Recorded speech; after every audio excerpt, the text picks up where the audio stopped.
She had no idea that one small act of kindness would change all their lives forever. It was a cold, gray morning in downtown Chicago. Snowflakes floated gently from the sky, covering the sidewalks with a soft white blanket. Inside a small, cozy diner tucked between high-rise buildings, a young waitress named Emily adjusted her apron and glanced at the clock. Her shift had just started, but the tiredness in her eyes said she hadn't slept much. She never did. Between juggling 2 jobs, caring for her sick mother, and managing her online community college classes, rest was a luxury she couldn't afford.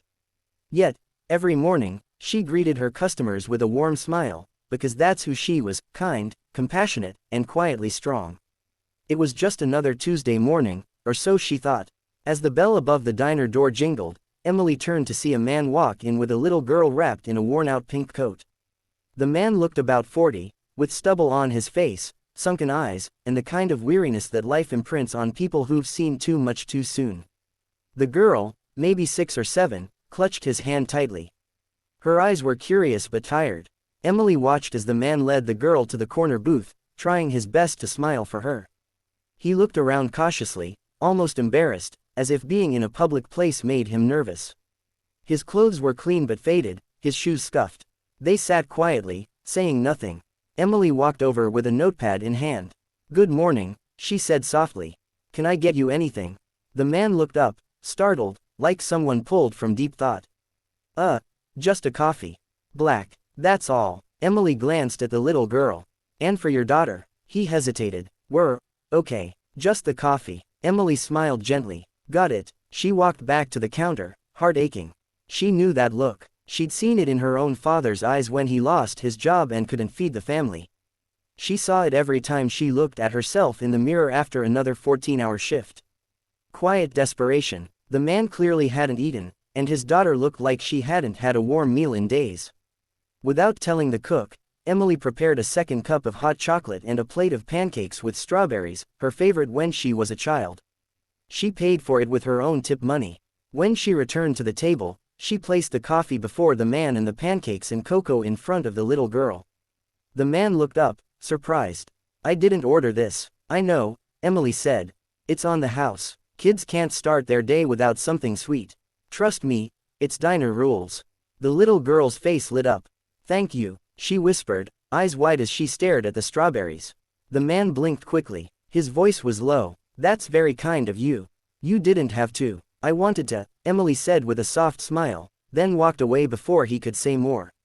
From the counter, she watched as the man helped his daughter pour syrup over the pancakes. He didn't touch the food, only sipped his coffee in silence, deep in thought.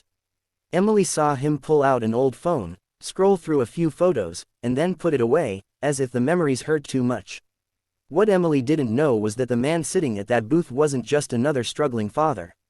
His name was Ethan Cole.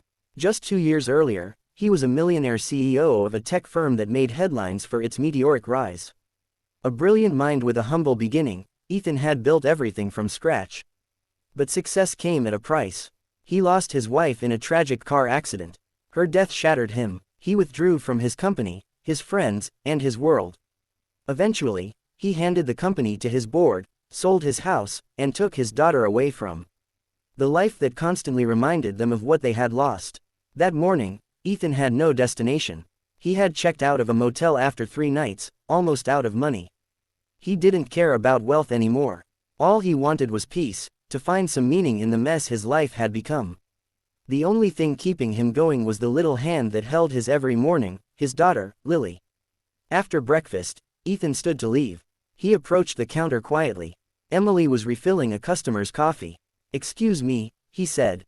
"What's your name?" "Emily." "Emily," he repeated. "Thank you, for the food, for the kindness. It's been a long time since someone did something like that."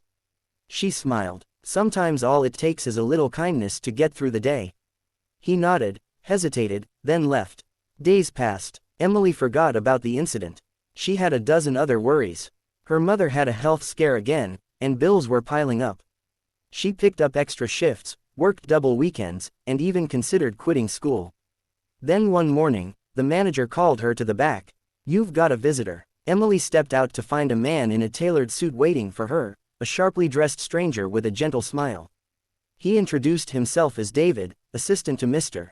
Ethan Cole. Emily blinked, confused. Mr. Cole would like to see you, David said, handing her a business card.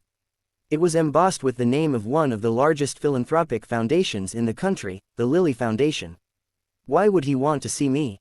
She asked. David smiled. Because you changed his life. The next day, Emily met Ethan in a downtown office building. It wasn't a company anymore, it was a foundation. Ethan had returned to the city, not to rebuild his business, but to build something more meaningful. Inspired by Emily's kindness, he had decided to start a nonprofit to support single parents, struggling families, and people who, like him, had lost everything but were still trying. I spent millions on things that never mattered, he told Emily. But you spent a few dollars to remind me of what really does. Emily was offered a position on the foundation team, a scholarship to finish her studies, and a chance to work directly with people in need, doing what she loved most, helping others. Years passed. Emily became one of the lead coordinators at the Lilly Foundation. She graduated college with honors, helped build shelters, funded food programs, and inspired thousands. She never asked for recognition. She still wore that same smile every morning, just like in the diner. Ethan, he found peace, and friendship, and slowly, healing. He never forgot the moment he sat in that booth, empty, broken, and was seen, not by someone powerful, but by someone kind. And Lily, she grew up remembering the pancake angel, as she called Emily. The one who reminded her father that the world was still good. So the next time you wonder whether one small act of kindness matters, remember Emily. A poor waitress who gave coffee to a struggling dad, not knowing he was a lonely millionaire. Not knowing she would be the one to change everything. And maybe, just maybe, you will be someone else's turning point too. Motivational voiceover. If this story touched your heart, don't forget to like this video and subscribe to our channel for more inspiring true stories. Your one share might inspire someone to show kindness today. Thank you for watching.